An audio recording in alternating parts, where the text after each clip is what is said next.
Greetings, my legions of adoring YouTube fans. So, today, part 3 of the Leslie Model 25 restoration.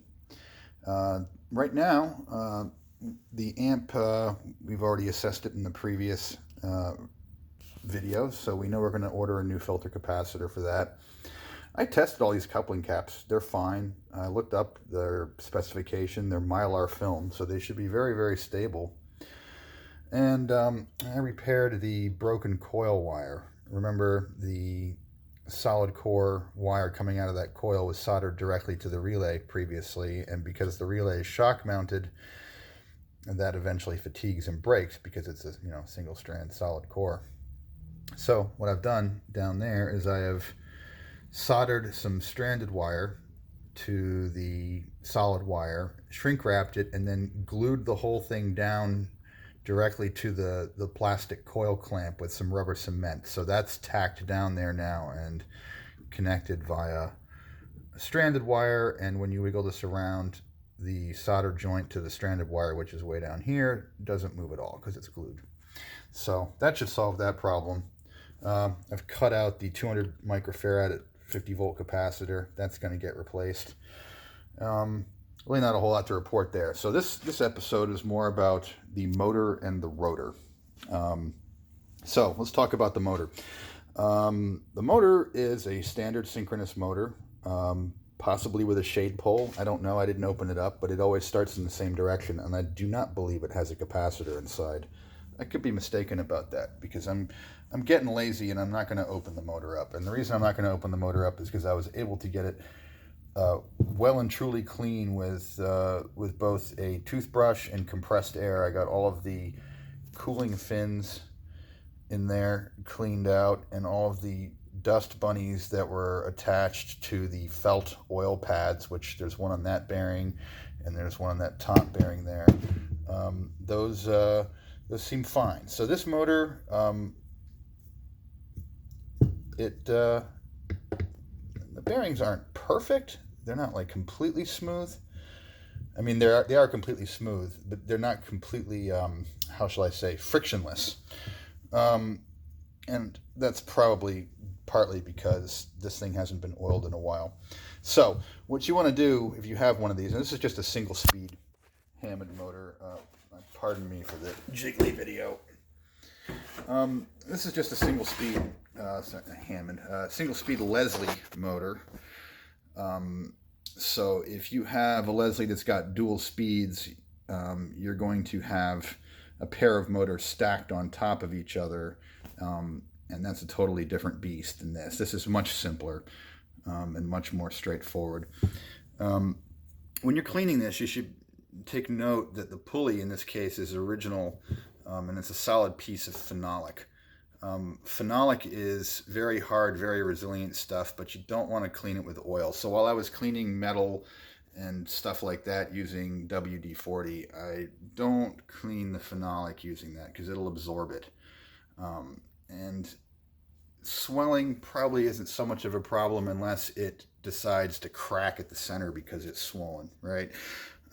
Anybody that's ever worked on an old Chrysler from the 70s remembers their phenolic brake pistons and how they would swell inside the bore, and you would have to take out the phenolic piston, put it on a machine and lathe the thing down and put it back in order to get the brake caliper to not stick.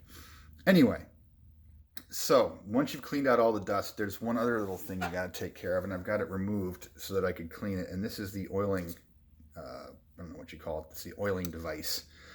It attaches with this screw right here to the top, so it kind of sits in there like that. And at one end of it, it's got a little cutout. It's got a little cutout in it, right?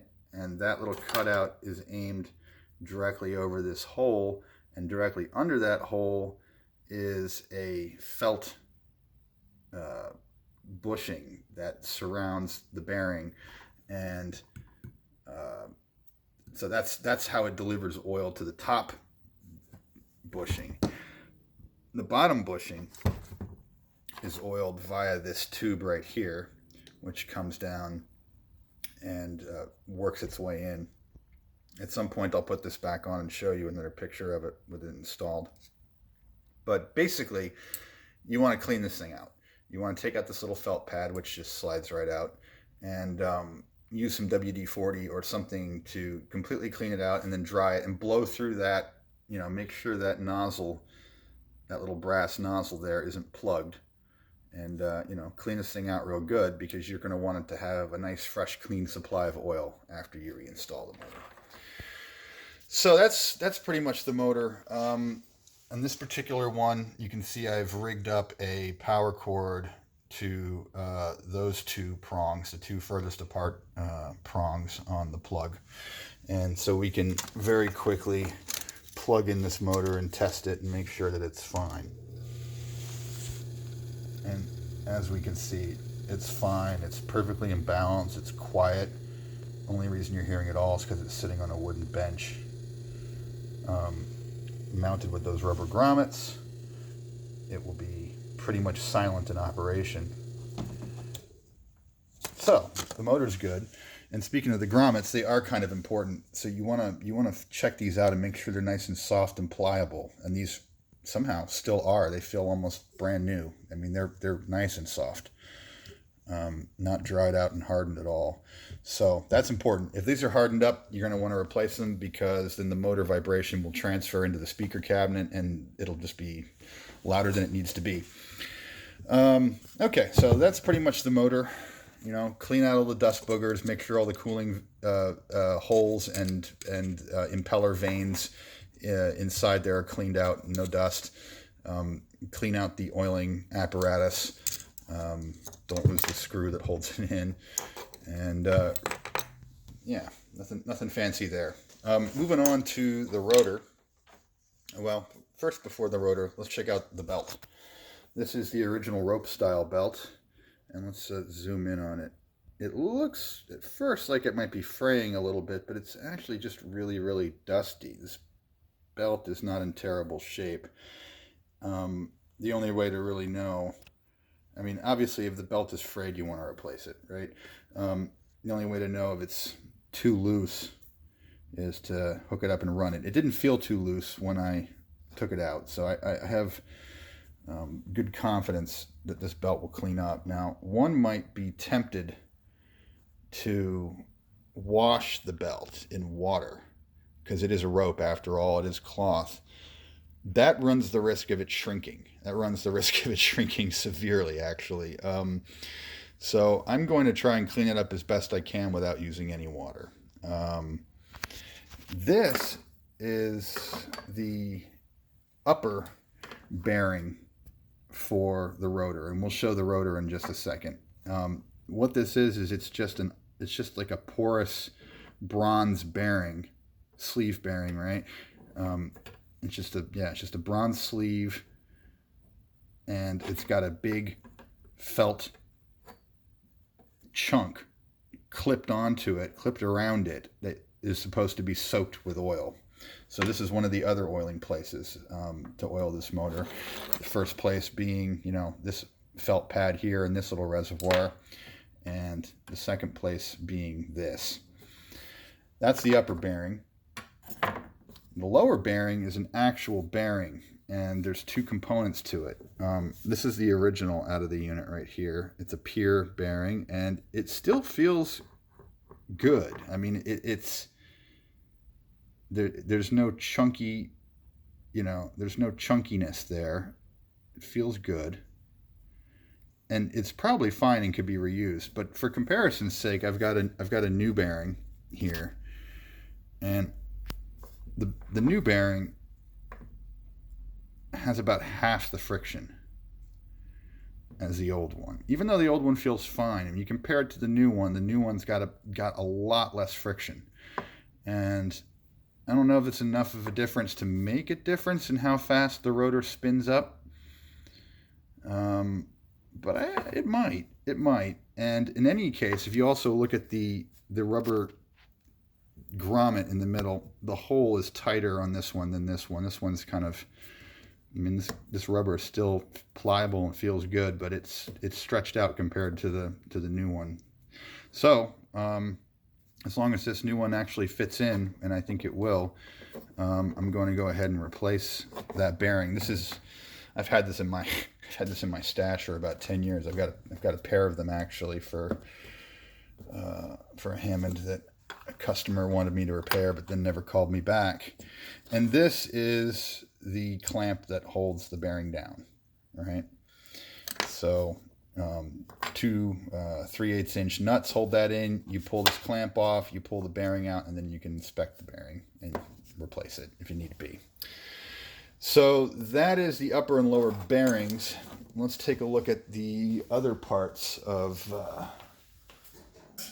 the rotor here. So this is, I don't know what they call this. I mean, it's the center pivot of the rotor, and it's got the pulley on it, obviously. Again, a large, amazingly awesome machined piece of phenolic. Really beautifully machined too. Yeah. And then the shaft is aluminum, and on this end, it is aluminum. And its job is to fit snugly into the bearing. I'm trying to do this while holding the camera. So that's how the bottom end is taken care of. On the top, there goes the bearing. On the top, there's a piece of hardened steel that is press fitted into the aluminum. Looks like there might even be a piece of brass in there. But anyway, that top part of the pivot there is what rides in this bronze bearing. And so this is a direct, pivot friction surface here. So you want to clean this off really good. If there's any scoring or gouging or anything like that, you want to try and kind of burnish it down and get that nice and as smooth as you possibly can get it. And make sure this is good and clean before you reinstall everything. So that is how this whole thing works. And this little knot, this little tang here, whatever you want to call this little thing here, engages directly with the rotor itself. So let's get the rotor out. Here we go. Oh, I'm gonna have to stand up and get back for this. There we go. Let's see, let's adjust the lighting, adjust the focus. Okay, so this is the original rotor. It's made out of thin plywood, and so you want to inspect it for any cracking. You want to get it good and clean. You know, this thing was covered in spider eggs, so I just I've hit it with a hand broom a bunch of times. This part here is particularly thin. The spindle goes right through here. Spindle goes right through here. I'm not going to force it through because it's going to take two hands to do it safely, because this bushing is tight and I have to support this with my hand while I push this through, because if I don't, I can break this right out. So this is probably the weakest part of the whole thing, so you're going to want to inspect that and inspect under it, and do any reinforcements or repairs as necessary. Just make sure that it's not going to fall apart. And more importantly than fall apart, I don't know if I can do this while I'm holding the phone, but hear that? There's a rattle there. So if I can make it rattle by hitting it like that, there's a good chance that a big bassy speaker firing right at this thing can also make it rattle. So I will go through all of these glue joints and maybe reapply glue and look for anywhere where that rattle could be.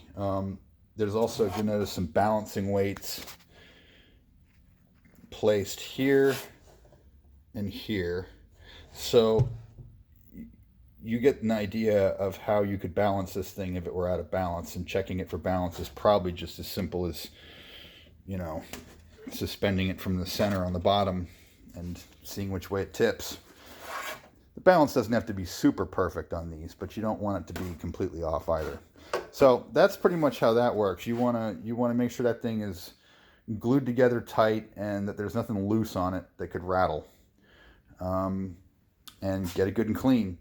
So that's basically it for now. We'll cover how the motor control works once we get time for reassembly. Once we get that new capacitor, we'll test it out and, you know, show how that works, how the braking coil engages when the motor's switched off, and how that interacts with the coil on the motor to provide braking force. Yeah, pretty much it for now, and we'll get some more parts and we'll keep going.